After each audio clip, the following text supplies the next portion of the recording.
रान साहब, तमाम सवालात का मुखातिब क्योंकि आप हैं, मैं सवालात में एडिशन करवा लेता हूँ। खालिद यूसुफ साहब आप क्या कह रहे हैं, आप भी बता दें, शराजी साहब आप भी बता दें, इकट्ठा ही जवाब दे देंगे। देखें अभी कहा गया कि सफ़ीर की गवाही आई, बाकी जितनी भी गवाही आई, तो मेरा पहला बुनियादी सवाल ये है, आप ये सोमवार की बात है, परसों की बात है, साइफर केस के अंदर गवान पे जिरा होनी थी।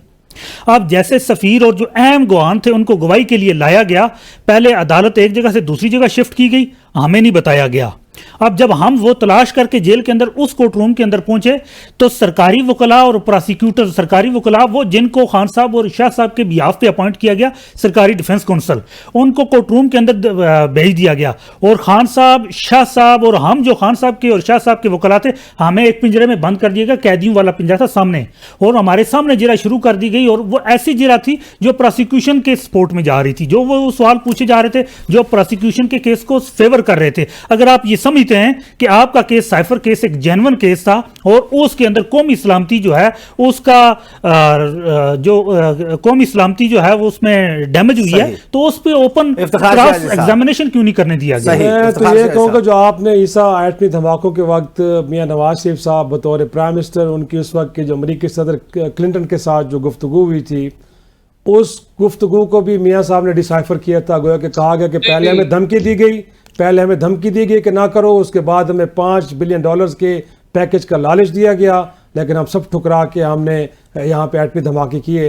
तो आपका ख्याल है कि ये भी हसास मालूमात थी, इसको भी अफशा नहीं करना चाहिए था, क्योंकि इसी तरह की गुफ्तगू इधर भी तो हुई है ना। तो मेरा ख्याल में दोनों का मुवाजना किया जा सकता है।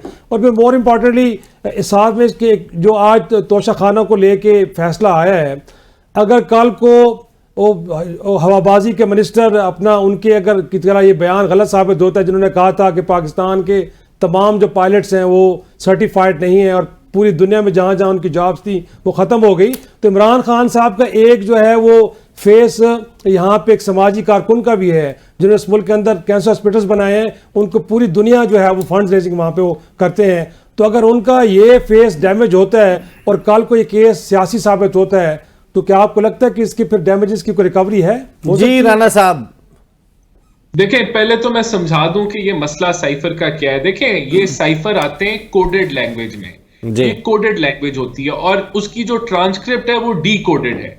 अब अगर कोई मुल्क उस कोडेड लैंग्वेज को, डी कोडेड लैंग्वेज भी उसको मिल गई, कोडेड भी मिल गई, तो इसका मतलब है कि उसने आपका कोड ब्रेक कर लिया।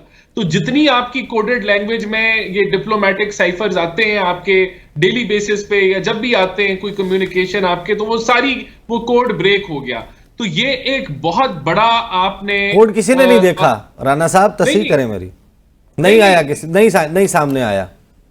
नहीं वो सेक्रेटरी खारजा ने, मैं बता रहा हूँ, सेक्रेटरी खारजा ने 28 मार्च 2022 को 8 मार्च भाईजान जी वो तो हाईजैक, वो तो जिस मुल्क की एजेंसी है वो कोडेड लैंग्वेज तो आपकी बिल्कुल निकाल सकती है, वो अपनी इंटेलिजेंस इस्तेमाल करके ले सकती है, ट्रांसक्रिप्ट आपने दे दी तो वो वहां तक तो पहुंच सकती है एजेंसीज, लेकिन कोड नहीं होता।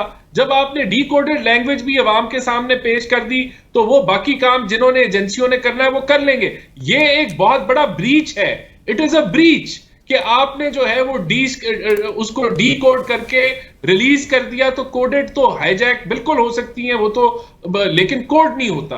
अच्छा, ये डी कोडेड कौन सी मदरजात है जो बातें करें ना, और वैसे भी अच्छा वैसे मैं इसमें किसी एक्सपर्ट की इस पे मैं किसी एक्सपर्ट की गुफ्तगू सुन रहा था, उन्होंने को मेंशन किया था कि कितने 100 साल लगेंगे अगर इस बुनियाद के ऊपर इसको डी कोड, इस लैंग्वेज को रीड करने की कोशिश की जाए। कोई एक्सपर्ट, मैं भी आपको बता रहा हूं कि ये आपको ट्रांसक्रिप्ट मिल गई और आपको वो कोडेड मिल गया तो आपने ब्रीच कर लिया, आपको पता चल गया कि कैसे करना है। इसमें एक जो मैं बात ऐड करना चाह रहा हूं, वैसे भी जब कुछ साल गुजर जाए तो पुरानी बातें कुछ मुल्क तो ऑफिशियली जो है रिलीज कर देते हैं। तो ये पुरानी अगर बात किसी ने कोई कर दी कि 10 साल पहले क्या हुआ था हकायक, उससे वो असर नहीं पड़ता। जब आप ऑफिशियल डॉक्यूमेंट से खेलते हैं, उसको आप डी क्लासिफाई किए बगैर रिलीज करते हैं, तो ये एक अलहदा मामला है। और वो अलहदा मामला है कि कोई कहे कि बिल क्लिंटन ने मुझे ये कहा और मैंने ये नहीं किया, ये दोनों का कंपैरिजन नहीं बनता। अच्छा सही, ठीक है।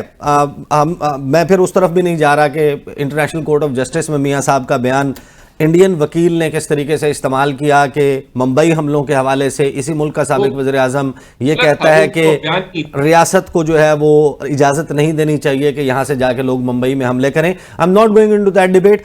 खालिद यूसुफ चौधरी साहब, 8 फरवरी पर आपके ख्याल में आपका वोटर जो है वो बाहर निकलेगा या डिमोरलाइज्ड है? नहीं, हमारा वोटर जो है वो जो पहले से है वो ज़्यादा चार्ज हो रहा है। देखें, जिस तरह की नाइंसाफ़ी करने की कोशिश की गई, जिस तरह नाइंसाफ़ी की गई और जिस तरह नाइंसाफ़ी करने की जाएगी आने वाले टाइम में, जो पाकिस्तान की आवाम है वो इतनी इस वक्त बाशऊर हो चुकी है, वो इतनी चार्ज हो चुकी है कि वो आम बच्चे से लेके एक सीनियर शहरी तक वो पाकिस्तान का पूरा निजाम समझ चुका है। सही वक्त का मैं इफ्तिखार शिराजी साहब, 8 फरवरी को आप देख रहे हैं कि वोटर टर्नआउट में इजाफा होगा या अब कमी होगी? मेरा ख्याल में उसके लिए एक माहौल बनाना चाहिए। अगर इस मुल्क के इलेक्शन को आपने कंट्रोवर्शियल नहीं बनाना तो बड़ा ही ज़रूरी है कि लॉ एंड ऑर्डर को भी मेंटेन करें और लोगों को आने दें बाहर, वो अपना वोट कास्ट करें जिसको भी अलग करना चाहते हैं। अदरवाइज तो मेरा ख्याल में इतनी बड़ी एक्सरसाइज का बजाय फ़ायदा होने के पाकिस्तान को बैसियत रियासत नुकसान होगा। सही। राना साहब, कंक्लूडिंग लाइंस सिर्फ चंद जुमलों में बता दें। सियासी लड़ाई आप लड़ रहे हैं, इसको मोर्टल कॉम्बैट बना लिया गया है कि एक फरीक मरेगा तो दूसरा जिंदा रहेगा। उसकी कोशिश होगी कि वो मर जाए, वो गेम से आउट ही रहे, जेल में रहे, क्योंकि अगर वो बाहर आ गया तो फिर वो आपके साथ वो करेगा जो आप उसके साथ कर रहे हैं। मुल्क संभाल लेंगे 8 फरवरी के बाद? देखें, ना PMLN अदालतों में बैठ के फैसले कर रही है, ना PMLN इलेक्शन कंडक्ट करा रही है। PMLN खुद इलेक्शन लड़ रही है, ना हम जाके किसी का दरवाजा खटखटा रहे। इंशाल्लाह हम अपने मंशूर को पूरा करेंगे अगर हमें मौका मिला। इस मुल्क के अंदर से जो महंगाई का जो एक जिन आया हुआ है उसको भी तोड़ेंगे, मुल्क को माशी दलदल से भी निकालेंगे और तरक्की की राह पे लेके जाएंगे। सही, इंशाल्लाह। सही। राना साहब, वक्त खत्म हो गया। बहुत बहुत शुक्रिया राना एहसान अफजल साहब, खालिद यूसुफ चौधरी साहब, इफ्तिखार शिराजी साहब। अब तमाम नजरें हैं इलेक्शन कमीशन ऑफ पाकिस्तान कल सिक्योरिटी सिचुएशन को असेस करके क्या फैसला करता है। इंतजार करेंगे उस फैसले का, उस पर गुफ्तगू होगी इंशाल्लाह कल के प्रोग्राम में। अब तक के लिए इतना ही, मुझे इजाजत दीजिए। अल्लाह हाफिज।